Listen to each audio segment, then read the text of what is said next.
نحمدہ ونصلی علی رسولہ الکریم اما بعد اعوذ باللہ من الشیطان الرجیم بسم اللہ الرحمن الرحیم اللہم صلی علی محمد وعلی آل محمد کما صلیت علی ابراہیم وعلی آل ابراہیم انک حمید مجید اللہم بارک علی محمد وعلی آل محمد کما بارکت علی ابراہیم وعلی آل ابراہیم انک حمید مجید۔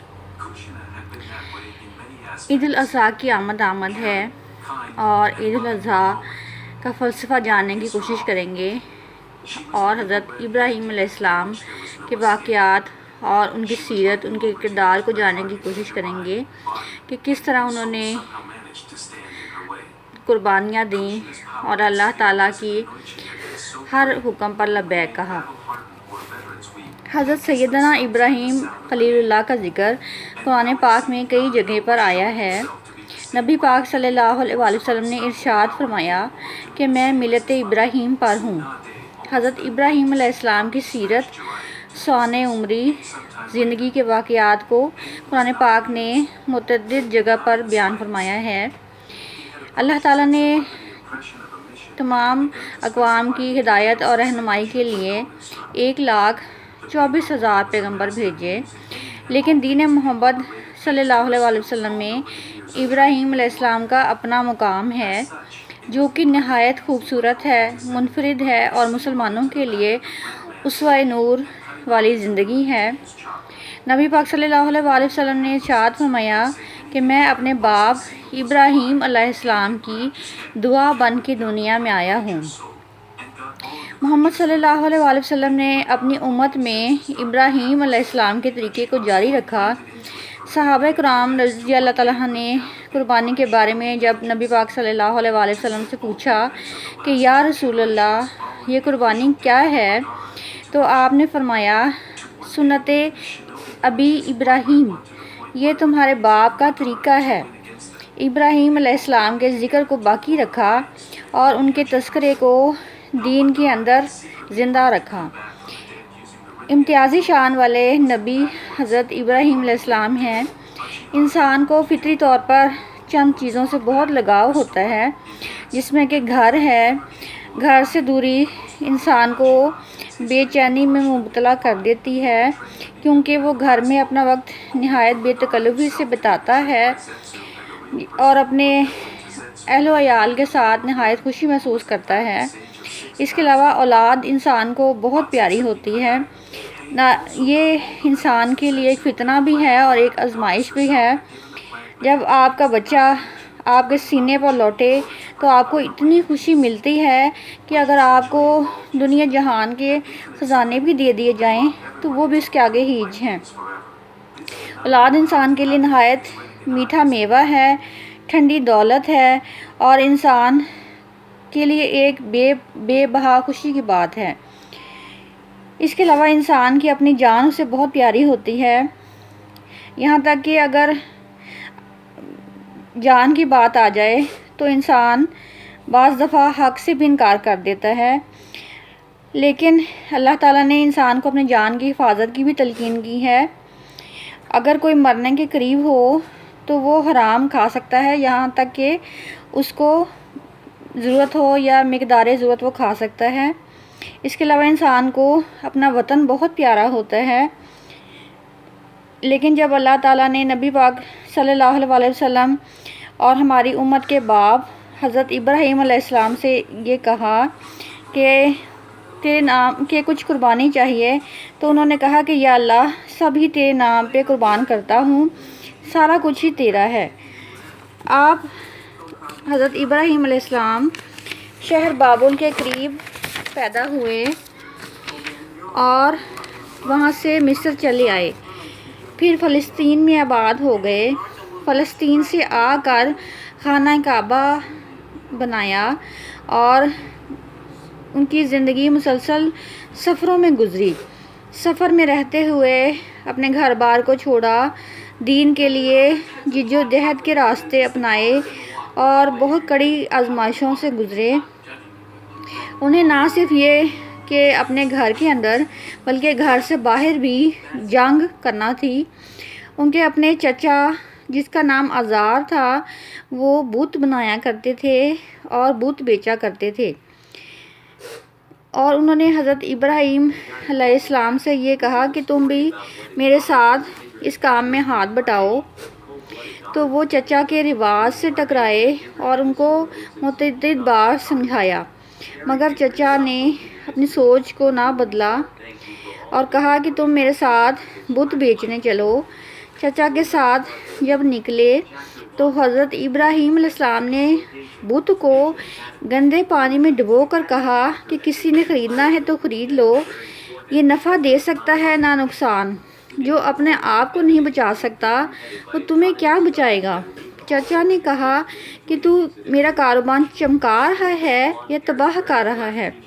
اسی بنا پر بہت سے جھگڑے ہوئے، نیز یہ کہ حضرت ابراہیم علیہ السلام کسی طور پر مفاہمت پر تیار نہ ہوئے اور چچا کے اور گھریلو اصولوں کو پاش پاش کر دیا۔ پھر نمرود سے ٹکرائے۔ اکیلے حکمران سے ٹکرانا آسان نہ تھا، جبکہ حضرت ابراہیم علیہ السلام تنہا تھے اور نمرود انتہائی طاقتور حکمران تھا۔ یہاں پر حضور پاک صلی اللہ علیہ وسلم نے سنت عطا فرمائی کہ سب سے افضل جہاد وہ ہے کہ ظالم بادشاہ کے سامنے کھڑے ہو کر حق بات بیان کر دے۔ حضرت ابراہیم علیہ السلام نے جابر حکمران کے سامنے کلمہ حق پڑھا اور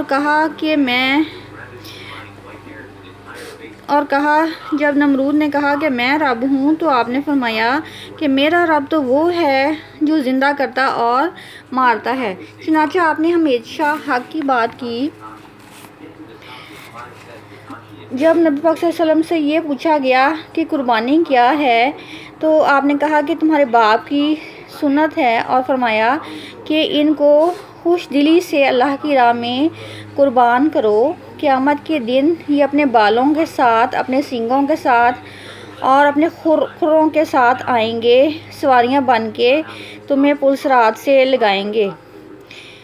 مینا کے میدان میں تاریخ کا ایک انوکھا باب رقم ہوتا ہے۔ یہ بھی ایک امتحان ہے حضرت ابراہیم علیہ السلام کا اور اس خاندان کا کہ انہوں نے قدم قدم پہ قربانیاں دیں۔ پہلے حضرت ابراہیم علیہ السلام کو کافی عرصے تک اولاد نہ تھی اور عمر کا پچھلا حصہ تھا، تو انہوں نے اللہ تعالیٰ سے دعا کی کہ مجھے اولاد عطا فرمائیں۔ اللہ تعالیٰ نے ان کو اسماعیل علیہ السلام عطا فرمائے۔ پھر جب اولاد ہوئی تو اللہ تعالیٰ نے فرمایا کہ اسے وادی غیر عزیزہ میں چھوڑو۔ آپ نے اللہ کا حکم مانا اور اپنے اولاد اور زوجہ کو چھوڑائے، فلسطین میں آ کر آباد ہو گئے۔ جب حضرت اسماعیل علیہ السلام چلنے کے قابل ہوئے تو ایک روایت کے مطابق جبکہ عمر ان کی 7 یا 8 یا 9 سال تھی تو وہ اپنے بیٹے سے ملنے کے لیے گئے۔ تب اللہ تعالیٰ نے حکم فرمایا کہ ایک چھری لے لو اور ایک رسی لے لو۔ چنانچہ جب حضرت ابراہیم علیہ السلام پہنچے تو زوجہ سے کہا کہ اپنے بیٹے کو تیار کر دو۔ انہوں نے اپنے بیٹے کو تیار کر دیا۔ انہوں نے جو اپنا بیٹا رب سے مانگ کر لیا تھا اور جس کی پیشانی پر نبی پاک صلی اللہ علیہ وآلہ وسلم کا نور چمک رہا تھا، اسے لے کر اور چھری اور رسی لے کر بڑھے۔ شیطان نے سمجھا کہ یہی وقت ہے کہ نازک مرحلے پر کہ ان کو آزمایا جائے اور ان کو ورگلایا جائے۔ چنانچہ حضرت ہاجرہ کے پاس شیطان گیا اور کہا کہ کیا کبھی باپ بھی بے قصور بیٹے کو ذبح کر سکتا ہے؟ وہ اللہ کا حکم کیا ہے؟ تو حضرت ہاجرہ نے نہایت تسلی بخش جواب دیا کہ وہ اللہ کا حکم جانتے ہیں۔ اگر آپ کا حکم ہے، میری گود میں ایک اسماعیل ہے، اگر 1000 اسماعیل ہوتے تو میں اسے بھی اللہ کی راہ میں دے دیتی۔ اور جب اسماعیل علیہ السلام کو کہا تو اس نے یہ کہا شیطان سے کہ میرے جسم میں اگر ایک بال میں جان ہوتی تو بھی میں انکار نہ کرتا۔ ابراہیم علیہ السلام نے شیطان کو کنکری ماری تو شیطان راستے سے ہٹ گیا۔ پھر باپ اور بیٹا آگے بڑھے اور باپ نے بیٹے سے کہا کہ بیٹا، میں نے خواب میں دیکھا ہے کہ میں تمہیں ذبح کر رہا ہوں، تمہاری کیا رائے ہے؟ یہ فیضان نظر تھا یا کہ مکتب کی کرامت تھی؟ سکھائے کس نے اسماعیل کو آداب فرزندی؟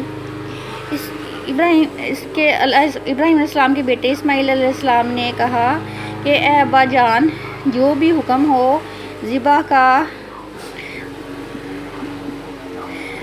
آپ مجھے ثابت قدم پائیں گے۔ یہ منی کی وادی تھی، چنانچہ باپ بیٹے نے یہ طے کر لیا کہ انہیں اللہ تعالیٰ کی خوشنودی کے لیے یہ کام کرنا ہے۔ چنانچہ باپ نے بیٹے کو پیشانی کے بل لٹایا اور تاکہ چہرہ نہ دیکھنا پڑے اور دل کمزور نہ ہو جائے۔ دوسرا قول یہ ہے کہ جب جانوروں کو ذبح کرتے ہیں تو ان کی پیشانی کو زمین پر لگا دیتے ہیں تاکہ یہ رگیں تن جائیں اور ذبح کرنے میں آسانی ہو، اور خود حضرت ابراہیم علیہ السلام نے آنکھوں پر پٹی باندھ لی۔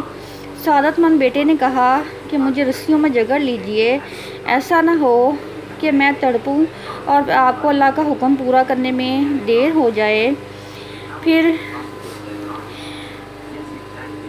جب یہ حضرت ابراہیم علیہ السلام نے چھری چلائی تو اللہ تعالیٰ نے فرشتوں سے کہا کہ میرے بندے کی ادا تو دیکھو، انداز محبت تو دیکھو، فرما برداری دیکھو۔ پھر حضرت ابراہیم علیہ السلام نے پوری قوت سے چھری کو جنبش دی اور چھری نے کاٹنے سے انکار کر دیا۔ رب کریم نے چھری سے یہ کہا کہ خبردار، ایک بال بھی کاٹا۔ آگ کا کام بھی جلانا تھا جس نے کہ حضرت ابراہیم علیہ السلام کو جلانے سے روکا تھا، اسی طرح سے حضرت اسماعیل علیہ السلام کو چھری نے کاٹنے سے روک دیا۔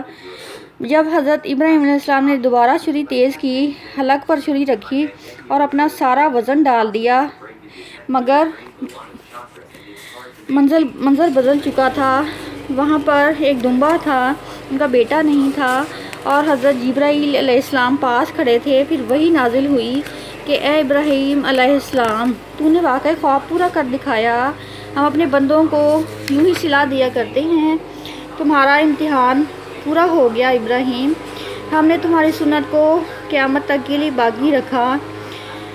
رب نے کہا پھر منی میں حج کے موقع پر 40,000 حجاج تھے جو حدود حرم میں، اور پھر وہاں پر ہر سال قربانی کرنے کا حکم آیا کہ حج کے بعد سب لوگ قربانی کریں، اور آج بھی یہ سنت زندہ ہے۔ چنانچہ نبی پاک صلی اللہ علیہ وآلہ وسلم سے کسی نے پوچھا کہ قربانی کیا ہے، تو آپ نے فرمایا کہ یہ تمہارے باپ حضرت ابراہیم علیہ السلام کی سنت ہے۔ نبی پاک نے بھی ہمیشہ قربانی فرمائی، حج ایک فرمایا۔ صحابہ نے 40 حج فرمائے۔ حضرت عزیر بن یار نے 60 حج کیے۔ قربانی نبی پاک صلی اللہ علیہ وسلم جب مدینہ تشریف لائے تب سے شروع فرمائی تھی۔ ہر سال 2 جانور نبی پاک صلی اللہ علیہ وسلم نے ذبح فرمائے۔ صحابہ نے پوچھا کہ 2 کا کیا مطلب؟ تو کہا فرمایا کہ ایک میری طرف سے اور ایک میری امت اور اہل بیت کی طرف سے۔ اور اس کے علاوہ نبی پاک صلی اللہ علیہ وسلم کے غلام مولا علی شیر خدا علی ابن ماجہ کی روایت ہے کہ حضرت علی نے اپنی باری پر 2 جانور ذبح کیے۔ صحابہ نے وجہ پوچھی تو کہا کہ میرے حبیب صلی اللہ علیہ وآلہ وسلم نے وصیت فرمائی تھی کہ علی ایک اپنی طرف سے اور ایک میری طرف سے کرنا۔ اللہ تعالی ہمیں تمام انبیاء کی سنت سے استفادہ کرنے کی توفیق عطا فرمائے، نیز یہ کہ اللہ تعالیٰ کی دی ہوئی تعلیمات پر عمل کرنے کی توفیق عطا فرمائے۔ وآخر دعوانا ان الحمدللہ رب العالمین۔